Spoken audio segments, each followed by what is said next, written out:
2 Corinthians chapter 2, verse 11. Lest Satan should get an advantage of us, for we are not ignorant of his devices. Before I proceed, I want to give all the honor, glory, and praises to the Most High YAHAWAH and his only begotten Son, YAHAWASHI. Double honors to my elders at Great Millstone who taught me this truth through the Spirit. Single honors to the elect. Peace and blessings be to the 1/3 and the confusion of faces in the four corners of the earth, because there's no such thing as a black Hebrew Israelites when the Lord said his people will be scattered to the four corners of the earth. Going back, 2 Corinthians chapter 2, verse 11. Lest Satan should get an advantage of us, for we are not ignorant of his devices. The word Satan, Shaitan, just means enemy, adversary. And ignorant means to not know. See, we're not ignorant of the devising plan, because the word device also go back to an ill plan. Let alone we have technological devices today that we use: cellular phones, computers, laptops, tablets, things of that nature, smartwatches, and all of that. And they really become they really are a part of our every single day lives, right? And there's going to become a time, according to prophecy, where they're going to pretty much try to merge man and machine. You know, it's like having androids, right? Which an android will be like a real looking human, but it's actually all mechanical and electrical. But they want to merge man and machine. That's what's the name of them? It's really called transhumanism. Don't cancel me, y'all. I'm talking about man and machine merging, right? Not man and woman, right? It's a great movie by the what's his name? Johnny Depp. I forgot the name of that movie. I think it's called Transhumanism, if I'm not mistaken. It might be something else. But it's a great movie where pretty much he was dying and he put his brain, his essence, his soul or whatever onto the computer. But then he started thinking on his own, artificial intelligence. But the reason why I'm talking about all this technology and everything, because these legal tenders, these dollar bills that we spend every day, they're going to get rid of them. Now, this article says goodbye to these bills. Walmart announced that it will not accept these dollars starting in November. Okay. And the reason why I want to bring this article out and do a quick video, because this goes into the book of Revelation, the 13th chapter. Remember when CD19 happened and Miley Cyrus was loose? Oh, you can't use the legal tender. You can't use the money. You can't use the coinage. The Miley Cyrus is on it. You can't spend money. It's 6 feet, all this and that. They said the virus was all. I said it. The Miley Cyrus was all on the money.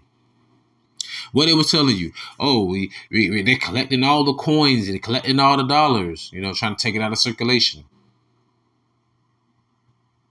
Come on, man. This is called gradualism. Gradually means that something will slowly occur or in due time, like boiling water. You can cut the stove on high. As soon as you cut it on, boom, on high, you can see the eye is red. You put the pot on there and you put the water on there, but it ain't boiling yet. Give it about a good 3-4 minutes. What you will see is that steam will start to come from the pot. Then you will see bubbles start to form at the bottom. And the next thing you know, bubble will start to pop up out of the lid. It gradually got hot and started boiling over. Same thing that's happening right now through gradualism in today's society. Remember, before we had legal tender, there was a bartering system. What does bartering mean? Hey, I would like to exchange 12.5 eggs to you for an exchange of a gallon of milk. That's a bartering system. Now you have the store where you just go with this fiat currency. Fiat means fake, whatever. Fiat currency, and say this gallon costs this much. Those eggs cost this much. And you notice you need more dollars for the same product. If not, a product that's actually been diminished based upon quality and quantity. All right. I always regurgitate the same talking points. One point when I was a kid growing up, going into the store, I could buy 4 bags of little chips for $1. Now you get 2 bags of those bigger bags because it has more air, less chips for $1. You get 2 for $1 now. So so technically you're using the same dollar, but you're really paying twice as much for the same product, despite the fact that the price of the dollar hasn't changed because you're losing the quantity. Now, let's get into the article. In an effort to improve the security of the monetary system, the Bureau of Engraving, the Secret Service, and the Advanced Counterfeit Deterrence (ACD) Steering Committee have launched an initiative to stop U.S. stores, merchants, banks, and ATMs from accepting certain banknotes. According to various reports, the dollar bills that will be rejected are those that fall into the category of mutilated. That is, those that have cuts or damaged edges and are discolored. This measure applies to stores and supermarkets such as Walmart, Dollar Tree, Costco, Target, and other businesses. I read it again, 2 Corinthians chapter 2, verse 11. Lest Satan should get an advantage of us, for we are not ignorant of his devices. We understand the will of the Heavenly Father. So what Esau is doing is his will. The king's heart is in the hand of the Lord. The word heart is mind. The Lord said he ruleth in the kingdom of men. We live in a society where they act like God don't exist. These words that have been written down by men centuries or thousands of years ago are coming to pass today. Blessed are your eyes, for they see. Blessed are your ears, because they hear. And remember what YAHAWASHI said. My sheep hear my voice. So only the sheep is going to resonate with the prophecies. Because Revelation 19:10 says what? The Spirit of the Lord, YAHAWASHI, whom the world ignorantly calls Jesus, because the letter J didn't exist 2,000 years ago. He said, I'll be with you to the end of the world. We're here now. The spirit of prophecy, which he gave us, is here now. It's within us. We can see it. We're blessed. That means that he died for our sins because he revealed unto us the things that the Father has revealed unto him freely.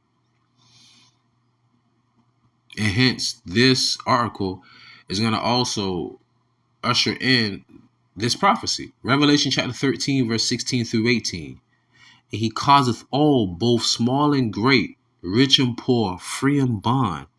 It don't matter who you are, to receive a mark in their right hand or on their foreheads. This is the vision that John the Revelator, he saw this, so he's writing this down. He's seeing something being put in somebody's hand in their head. Now let's see what the next passage says. Revelation 13:17.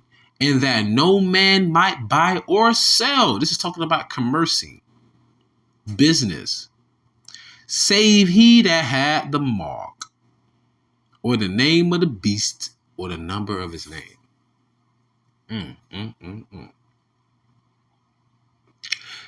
Here is wisdom. Let him that hath understanding count the number of the beast, for it is the number of a man, and his number is 666. 600, 600 is 600, 600, 3 score. A score is 20. So 3 times 20 is 60.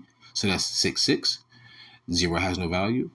And then, well, of course, and 6. So that number will be 666, where you're reading Revelation 13 and 18. 600, 3 score, and 6 goes out to be 666. They say that's the number of a man. What is that number? Through much research, detailed research from the elders of Great Millstone, my elders at that, and the elders of all of Israel. I don't care if you don't like it, go rock down the street with no shoes on. But they are the elders of all of Israel. They did great extensive research and come to find out that when you look at the barcode, there'll be 2 long elongated lines. There's 6 lines that are longer than all the other lines. There'll be 2 lines at the beginning of the barcode from the left, 2 lines in the middle, and 2 lines at the very end. And the value of each line is 3. So there's 2 lines in the front, 2 lines in the middle, 2 lines in the back. One line has the value of 3. There's 2 lines, so that's 6. 6, 6, 6. When you look at them, you have to read the article on barcodes, but you don't have to. We've done that. But that's the point. You can't make this up. So, not to make it long, but nonetheless, though, I had to let you know through the Spirit that the Lord is still working. Though everything is out of order, out of whack, people bashing and fighting each other for who voted for the blue state, the red state. Families are literally breaking up, enemies of your own house. So it's crazy work out here. And guess what? I love it. Like Esau loved to use auto app KO. They love to create scenarios that are chaotic so that they can come in and, oh, you guys need help. Let us create a scenario where there's order through all this chaos that they created. The Lord said the deceiver and the deceived are his. So little do Esau know, the Lord's using you as a tool to create the chaos so that in order for his kingdom to come, he's going to take you out. Now that's cold. Nonetheless, Ezekiel 2:5. And they, whether they will hear or whether they will forbear, for they are a rebellious house, yet shall know that there hath been a prophet among them. I tell people, I don't, but I tell people I'm a prophet, I'm an apostle. I believe I am, I hope I am. Oh, but let's say somebody do believe in the prophets and the apostles. They're still here again today.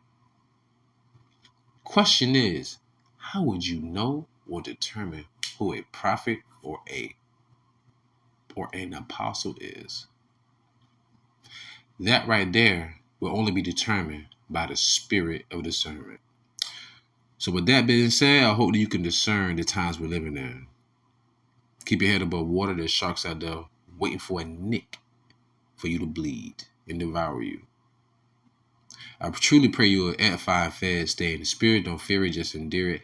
Ask for forgiveness, pray without ceasing, stay humble, remain diligent. Kwame Allah, Maflaba Ball, Shalom.